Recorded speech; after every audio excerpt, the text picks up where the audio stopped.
ನಾನೇನ್ ಮಾಡಿದ್ದೀನಿ ಭಾಗ್ಯ? ಏಯ್, ಮತ್ತೆ ಮತ್ತೆ ಇದೇ ವಿಷಯನ ಮಾತಾಡಿ ನನಗೆ ಕೋಪ ತರಿಸ್ಬೇಡ. ಒಂದು ಔಷಧಿ ನಾನು ಮಿಸ್ ಮಾಡಿದ್ರು ನಿನ್ನ ಕಥೆ ಮುಗ್ದೋಗುತ್ತೆ. ಹಾಗಾದ್ರೆ ನೀನ್ ನನ್ನ ಮುಗ್ಸೋದಕ್ಕೆ ಅಂತಾನೆ ಇಲ್ಲಿ ಬಂದಿದ್ಯಲ್ವಾ? ಯಾಕೆ ಅನುಮಾನನಾ? ನೀನಾಗ್ ನೀನೇ ಕರೆದು ಅವಕಾಶ ಕೊಟ್ಟಿರುವಾಗ ಇದನ್ನ ಉಪಯೋಗಿಸ್ಕೊಳ್ದೆ ಇರ್ತೀನಾ? ಅಯ್ಯೋ ದಡ್ಡಿ ದಡ್ಡಿ, ನಾನು ನಿನ್ ಮಗನ ಹತ್ರ ಯಾವ ವಿಷಯನೂ ಹೇಳಿಲ್ಲ ಅಂದಾಗ್ಲೇ ನೀನ್ ಅರ್ಥ ಮಾಡ್ಕೋಬೇಕಾಗಿತ್ತು. ನಾನ್ ನಿನ್ನ ಕ್ಷಮಿಸಿದೀನಿ ಅಂತ ಅಲ್ವಾ? ಏಯ್, ನೀನ್ ಯಾರೋ ನನಗೆ ಕ್ಷಮಿಸೋದಿಕ್ಕೆ? ನಿನಗ್ಯಾರು ಇಲ್ಲಿ ಗತಿ ಇಲ್ಲ ಅಂತ ತಾನೇ ನಾನು ಕರೆಸಿರೋದು. ತಪ್ಪು ಭಾಗ್ಯ, ತಪ್ಪು. ನನ್ನ ಹತ್ರನೂ ದುಡ್ಡಿದೆ. ದುಡ್ಡು ಕೊಟ್ರೆ ನನ್ನ ನೋಡ್ಕೊಳ್ಳೋದಿಕ್ಕೆ 1000 ಜನ ಬರ್ತಾರೆ. ಆದ್ರೆ ನಿನ್ನನ್ನೇ ಇಲ್ಲಿಗೆ ಯಾಕೆ ಕರೆಸ್ತೆ ಹೇಳು? ಇನ್ಯಾಕೆ ಕರೆಸಿರ್ತೀಯಾ? ಹಿಂಸೆ ಕೊಡೋದಿಕ್ಕೆ. ನೋಡು, ನೀನೇನೇ ಹೇಳು, ನಾನು ಅಂದ್ಕೊಂಡಿರೋ ಕೆಲ್ಸನ ಮಾಡೇ ಮಾಡ್ತೀನಿ. ಇವತ್ತು ನಿನ್ನ ಬಾಡಿನ ಪೋಸ್ಟ್ ಮಾರ್ಟಮ್ಗೆ ಕಳಿಸ್ಬಿಟ್ಟೆ ಹೋಗೋದು ಕಣೋ.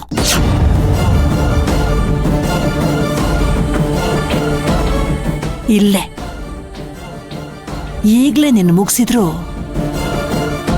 ಯಾರಿಗೂ ಅನುಮಾನ ಬರೋದಿಲ್ಲ, ನಾನ್ ಸಿಕ್ಕಾಕೊಳ್ಳೋದು ಇಲ್ಲ.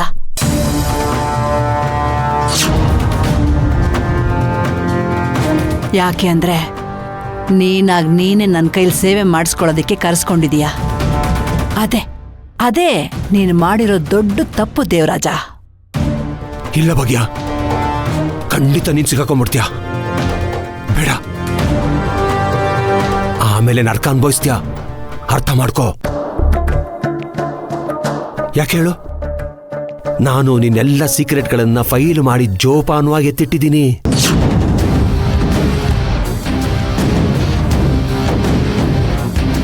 ಅಕಸ್ಮಾತ್ ನಾನು ಸತ್ತೋಗ್ಬಿಟ್ರೆ ನೇರವಾಗಿ ಒಂದೇ ವಾರದಲ್ಲಿ ಕೊರಿಯರ್ ಮೂಲಕ ನಿಮ್ಮ ಮನೆಗೆ ಹೋಗುತ್ತೆ.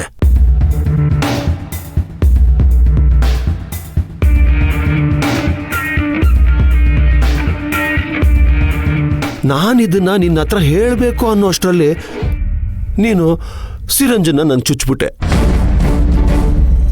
ನೀನು ನನ್ನ ಮೇಲೆ ಕೊಲೆ ಪ್ರಯತ್ನ ಮಾಡ್ತೀಯ ಅಂತ ನಾನು ಅಂದ್ಕೊಂಡೇ ಇರಲಿಲ್ಲ. ನೀನು ಮತ್ತೆ ಪ್ರಯತ್ನ ಮಾಡೋದಕ್ಕೆ ಹೋಗ್ಬೇಡ, ಅರ್ಥ ಆಯ್ತಾ?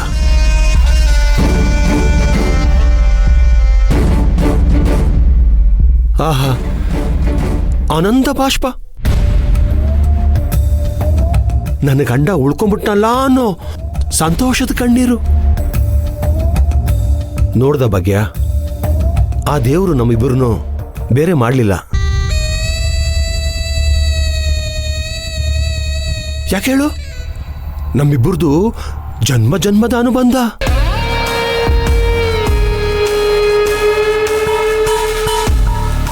ನಾನು ಅವತ್ತೇ ಹೇಳಿಲ್ವಾ ಈ ನಿನ್ನ ತಾಳಿ ಗಟ್ಟಿ ಇದೆ ಅಂತ? ನೀನ್ ಮಾಡಿರೋ ತಪ್ಪಿಗೆ ನೀನೇ ನನ್ನ ಸೇವೆ ಮಾಡಬೇಕು ಅಂತ ಅನ್ನಿಸ್ತು, ಅದಕ್ಕೆ ಕರೆಸ್ದೆ. ಹೇಯ್ ಮನೆ ಹಾಳ, ಇಷ್ಟೆಲ್ಲ ಮಾಡಿ ನೀನು ಬದುಕಿರ್ತೀಯ ಅನ್ನೋ ಭ್ರಮೇಲಿ ಇರಬೇಡ. ನಿನ್ನ ಸಾವು ಯಾವತ್ತಿದ್ರೂ ನನ್ನ ಕೈಲಿ, ತಿಳ್ಕೊ.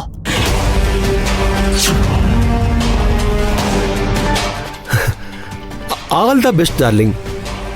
ಅಲ್ಲಿ ಚಾಕು ಇದೆ, ಕೋಪದಲ್ಲಿ ನನ್ನ ಚುಚ್ಬಿಡ್ಬಿಡ. ಹಸುವಾಗ್ತಾ ಇದೆ, ಸ್ವಲ್ಪ ಹಣ್ಣು ಕಟ್ ಮಾಡಿಕೊಡು.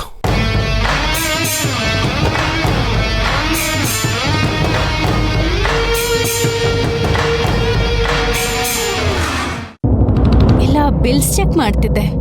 ಇನ್ನೂ 2.5 ಲಕ್ಷ ಬ್ಯಾಲೆನ್ಸ್ ಇದೆ. ಆದಷ್ಟು ಬೇಗ ಕ್ಲಿಯರ್ ಮಾಡಿಬಿಡಿ ಸರ್, ಇಲ್ಲಾಂದ್ರೆ ಸುಮ್ಮನೆ ಸಮಸ್ಯೆ ಆಗತ್ತೆ. ಓಕೆ. ಹಾಂ, ಎಸ್ ಹೌದು, ಅದೇ ಡೀಟೇಲ್ಸ್. ಓಕೆ ಓಕೆ ಸರಿ, ಆಗಿದ ತಕ್ಷಣ ಇನ್ಫಾರ್ಮ್ ಮಾಡಿಬಿಡಿ. ಓಕೆ. ಏನ್ ಸುರ್ಬಿ, ಇತ್ತೀಚೆಗೆ ತುಂಬಾ ಬ್ಯುಸಿ ಆಗ್ಬಿಟ್ಟಿದ್ಯಾ? ಬ್ಯುಸಿ ಆಗಿರ್ಬೇಕಲ್ಲಮ್ಮ, ಇಲ್ಲಾಂದ್ರೆ ಇಲ್ದಿರೋ ಪರಿಸ್ಥಿತಿನಲ್ಲಿ ಸಿಕ್ಕಾಕೋತಾ ಹೋಗ್ತೀವಿ. ಅಯ್ಯೋ ಬಿಡಮ್ಮ, ಇತ್ತೀಚೆಗೆ ನಿನ್ನ ಹತ್ರ ಮಾತಾಡ್ಬೇಕಂದ್ರೂ ತುಂಬಾ ಯೋಚನೆ ಮಾಡ್ಬೇಕಾಗಿದೆ.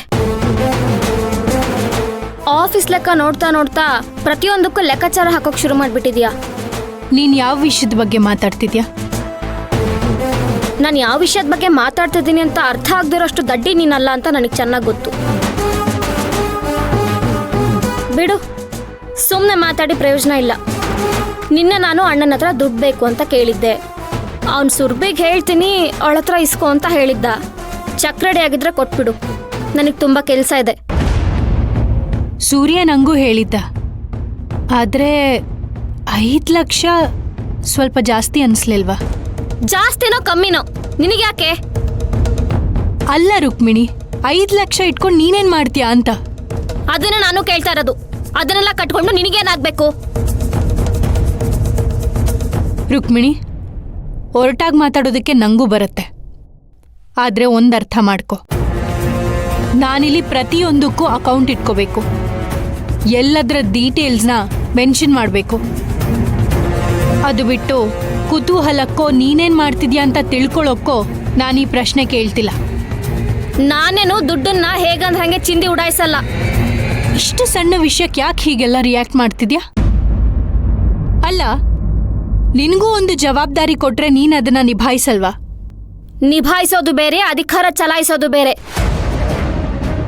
ಪರವಾಗಿಲ್ಲ ರುಕ್ಮಿಣಿ, ನೀನು ತುಂಬಾನೇ ತಿಳ್ಕೊಂಬಿಟ್ಟಿದ್ಯಾ. ಏನು ಗೊತ್ತಿಲ್ದಿರೋ ಕೃಷ್ಣನ್ ಹತ್ರ ಕೆಲಸ ಮಾಡಿಸ್ಕೊಂಡು ದುಡ್ಡು ಕೊಟ್ಟು 10 ಪ್ರಶ್ನೆ ಕೇಳ್ತೀಯ, ಅದು ಬರೀ 10,000 ರೂಪಾಯಿಗೆ. ಆದ್ರೆ ನೀನ್ ಕೇಳ್ತಿರೋದು 5 ಲಕ್ಷ. ನಾನೊಂದು ಪ್ರಶ್ನೆ ಕೇಳಿದ್ರೆ ತಪ್ಪಾ? ಪರವಾಗಿಲ್ಲ ಕಣೆ, ಹಳೆ ಬ್ಯಾಲೆನ್ಸ್ನೆಲ್ಲ ಇನ್ನು ಮನ್ಸಲ್ಲೇ ಇಟ್ಕೊಂಡಿದ್ಯಾ. ಮೊದ್ಲೆಲ್ಲ ನೀನು ತಮಾಷೆ ಮಾಡ್ತಿದ್ಯಾ ಅಂತ ಅನ್ಕೊಳ್ತಿದ್ದೆ, ಆದ್ರೆ ನೀನು ತುಂಬಾ ಸೀರಿಯಸ್ ಆಗೇ ಮಾತಾಡ್ತಾ ಇದೀಯಾ. ಇದನ್ನೆಲ್ಲ ನೀನು ನನ್ನ ಫ್ರೆಂಡ್ ಆಗಿ ಹೇಳ್ತಾ ಇದೀಯೋ ಅಥವಾ ನನ್ನ ಅತ್ತಿಗೆ ಆಗಿ ಅಧಿಕಾರ ಚಲಾಯಿಸ್ತಾ ಇದೆಯೋ? ಎರಡೂ ಅಲ್ಲ, ನೀನ್ ತಲೆಯೆಲ್ಲ ಮಾತಾಡ್ತಿದ್ಯಲ್ಲ, ಅದಕ್ಕೆ ನಾನು ಉತ್ತರ ಕೊಡ್ತಿದ್ದೀನಿ. ಗೊತ್ತಾಯ್ತಮ್ಮ, ಗೊತ್ತಾಯ್ತು. ನೀನಿವಾಗ ನನ್ನ ಫ್ರೆಂಡು ಅಲ್ಲ, ನನ್ನ ಅತ್ತಿಗೆನೂ ಅಲ್ಲ. ಈ ಮನೆ ಯಜಮಾನಿಯಾಗಿ ಮಾತಾಡ್ತಾ ಇದ್ಯಾ. ಅದು ನಿನ್ನ ತಲೆಗೆ ಹತ್ಬಿಟ್ಟಿದೆ. ಬೇಡಮ್ಮ ತಾಯಿ, ನೀನು ಯಾವ ದುಡ್ಡು ನನಗೆ ಬೇಡ. ನನಗೆ ಇವತ್ತಿನವರೆಗೂ ಯಾರ ಮುಂದೆ ಕೈ ಚಾಚಿ ಅಭ್ಯಾಸ ಇಲ್ಲ. ನನ್ನ ದುಡ್ಡನ್ನ ಹೆಂಗೆ ಹೊಂದಿಸ್ಕೋಬೇಕು ಅಂತ ನನಗೆ ಚೆನ್ನಾಗಿ ಗೊತ್ತು. Thank you. ನೀನ್ ಮಾತ್ರ ನನ್ನ ಹತ್ರ ಹೇಗ್ ಬೇಕಾದ್ರೂ ಮಾತಾಡ್ಬೋದು. ನೀನ್ ಹೇಗೆ ಮಾತಾಡಿದ್ರು ನಾನ್ ನಿನ್ನ ಹತ್ರ ಸಮಾಧಾನವಾಗೇ ಮಾತಾಡ್ಬೇಕಾ? ಇಷ್ಟಕ್ಕೂ ದುಡ್ಡು ಬೇಕಾಗಿರೋದು ನಿನ್ಗೆ ರುಕ್ಮಿಣಿ. ಏಯ್, ನೀನ್ ದುಡ್ಡು ಬೇಕಾಗಿಲ್ಲ ಅಂತ ನಾನು ನಿನಗೆ ಹೇಳಿಲ್ವಾ? ಮತ್ತೇನಕ್ಕೆ ಮಾತಾಡ್ತಾ ಇದೀಯಾ? ಈ ಥರ ಮಾತಾಡೋದನ್ನೆಲ್ಲ ನೀನು ಆಫೀಸಲ್ಲಿ ಕೆಲಸ ಮಾಡ್ತಾರಲ್ಲ ಅವ್ರ ಹತ್ರ ಇಟ್ಕೋ, ನನ್ನ ಹತ್ರ ಅಲ್ಲ. ಈ ರುಕ್ಮಿಣಿ ಯಾರಿಗೂ ಬಗ್ಗಲ್ಲ, ಯಾವುದಕ್ಕೂ ಜಗ್ಗಲ್ಲ. ಒಂದು ನೆನ್ಪಿಟ್ಕೋ, ಇದೆಲ್ಲ ಜಾಸ್ತಿ ದಿನ ನಡೆಯಲ್ಲ, ಅನುಭವಿಸ್ತೀಯಾ.